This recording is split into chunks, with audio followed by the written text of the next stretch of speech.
Sindrom mesianik. Pernah dengar? Sindrom. Kalau di film-film Korea ada sindrom Pinocchio. Kalau dalam ilmu teologi ada sindrom mesianik. Bapak Ibu pernah dengar sebelumnya? Belum. Belum. Ya. Sindrom mesianik itu biasanya perwujudannya di dalam organisasi gereja modelnya pendeta sentris. Jadi segala sesuatu itu mengarah ke pendeta. Mau apa saja Pak? Ini kan ada begini, kita harus bagaimana? Bu, ini ada begini, kita harus bagaimana? Semuanya itu ke pendeta. Kalau di gereja, ya, jadi sentral ke satu orang. Sehingga nanti ketika ada masalah, ya satu orang itu yang ditunjuk. Kan Bapak kemarin, kan Ibu kemarin yang suruh. Nah itu wujud dari akibat dari sindrom mesianik. Nah kenapa bisa terjadi begitu? Apa itu sindrom? Kalau kita yang wujud, tetapi sindrom mesianik sendiri itu apa? Kita akan melihat bersama-sama. Nah sindrom mesianik itu adalah kecenderungan untuk memikul tanggung jawab atas masalah orang lain.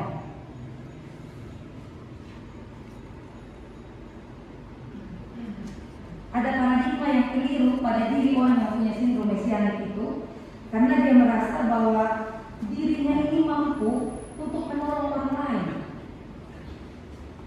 Sehingga kalau pada saat-saat tertentu kelihatannya keberadaan yang tidak menolong orang lain, dia akan sangat stres. Bahkan stresnya bisa melebihi orang yang punya masalah itu sendiri. Merasa bersalah kalau tidak mampu menolong orang lain. Dan berpikir bahwa semua masalah orang lain itu adalah tanggung jawabnya, bebannya, begitu. Semua masalah orang diarahkan pada dirinya sendiri, dan tanpa sadar dia sudah menggambarkan dirinya sebagai penyelamat bagi orang lain. Mesias itu kan datang untuk menyelesaikan masalah manusia. Yang berdosa itu kan kita, tetapi yang menyelesaikan masalah itu Tuhan. Yesus anak Allah itu, begitu. Nah sehingga sindrom mesianik itu orang yang merasa dirinya seperti Mesias, merasa terbeban ketika tidak mampu untuk menyelesaikan masalah orang lain.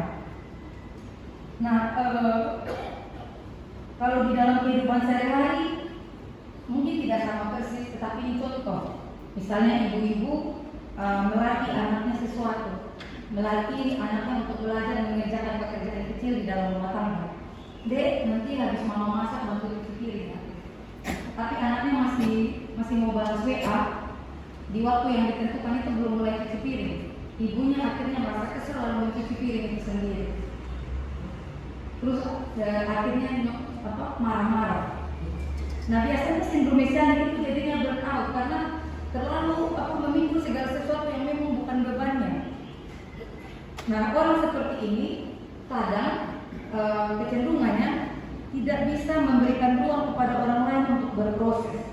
Ketika mencoba mendelegasikan tugas kepada orang lain, di dalam benaknya orang itu sama kayak dia, harus langsung lincah, tangguh, cekatan dan tanpa salah.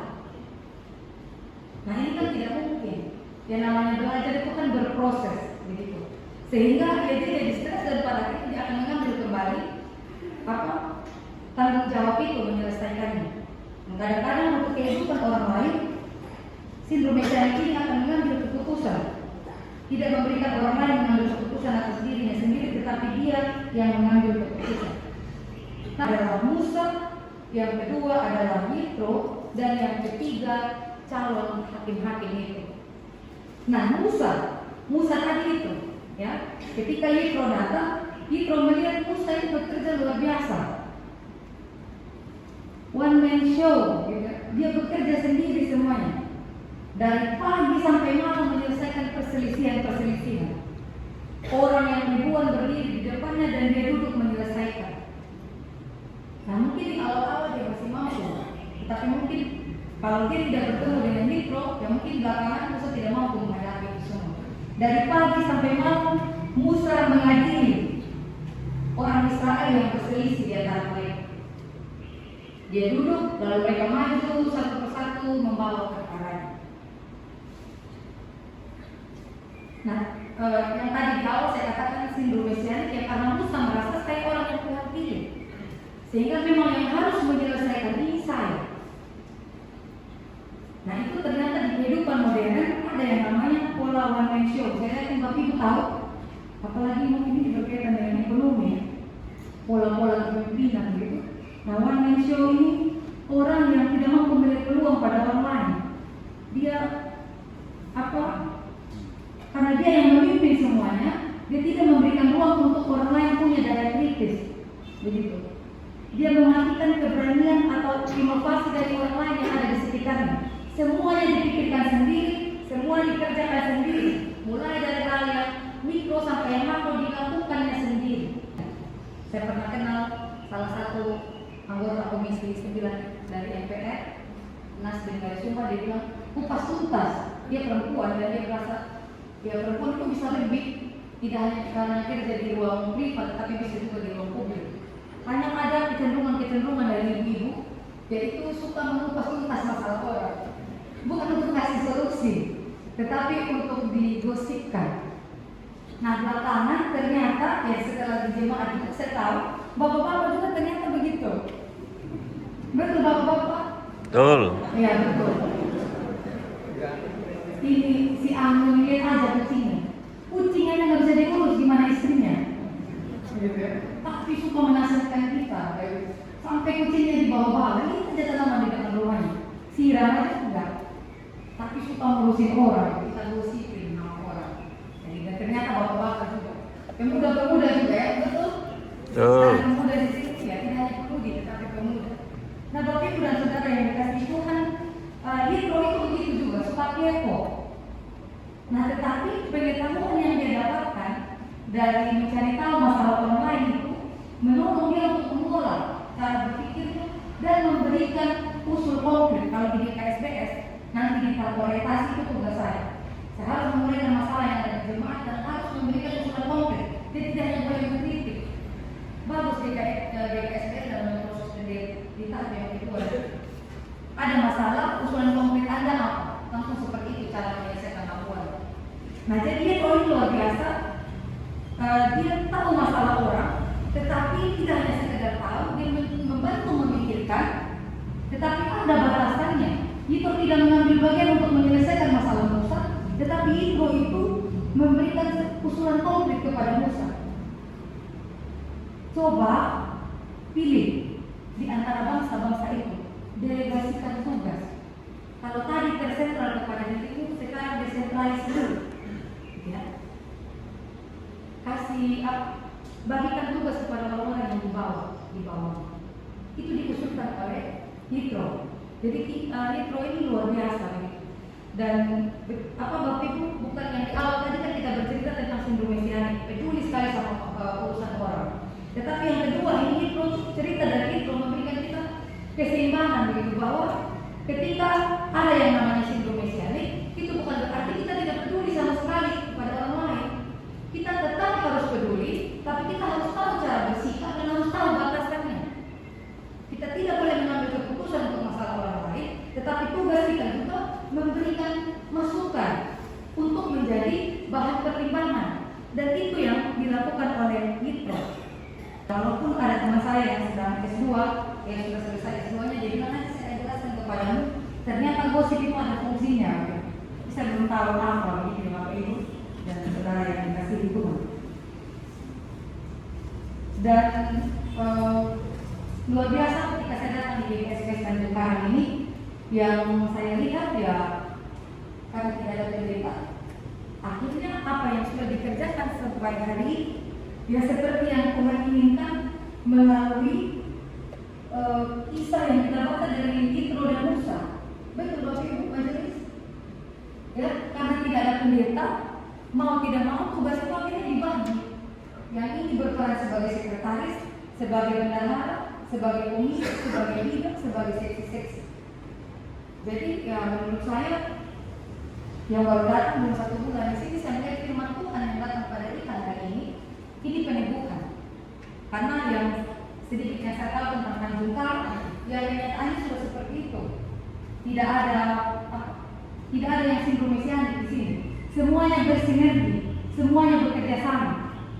Di dalam organisasi nyata ada pemimpin, ada anggota, tetapi di dalam praktek kerja yang saya lihat ya bersinergi, bekerja sama atau gotong royong itu sudah terlihat. Nah, yang terakhir Bapak Ibu dan Saudara yang dikasihi Tuhan, mengapa ada hikmat Tuhan dalam diri Yitro yang disampaikan kepada Musa? Karena itu saya selalu menyatakan bahwa Tuhan itu tidak terbatas pada ruang dan waktu.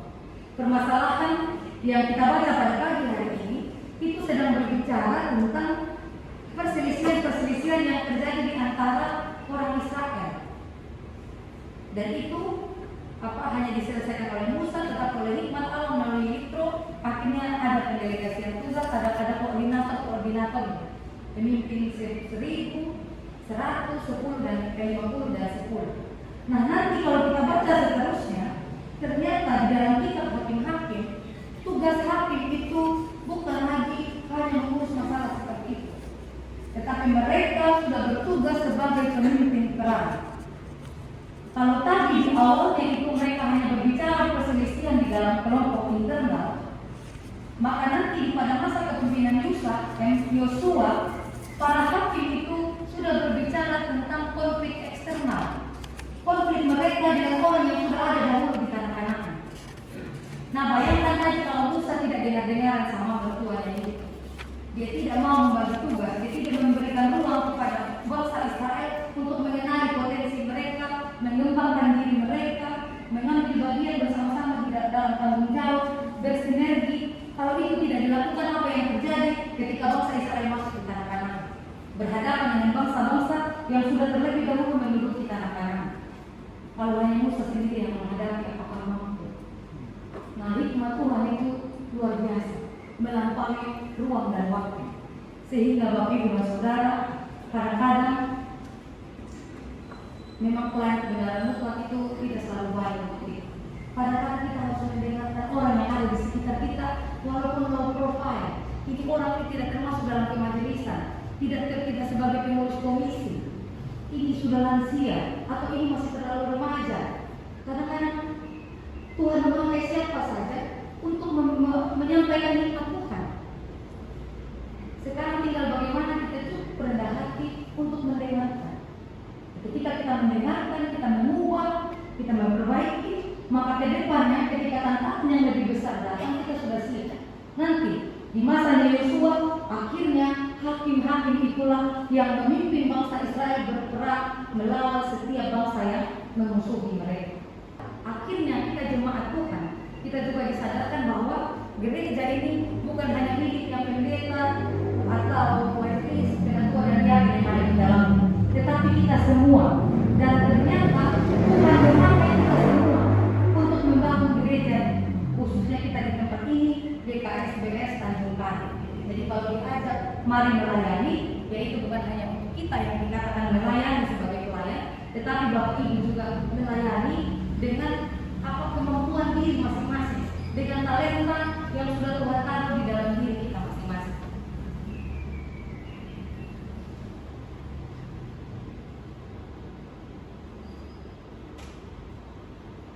Bersinergi bersama-sama dalam kesetaraan untuk memuji dan memuliakan nama Tuhan. Amin buat firman Tuhan. Saat teduh untuk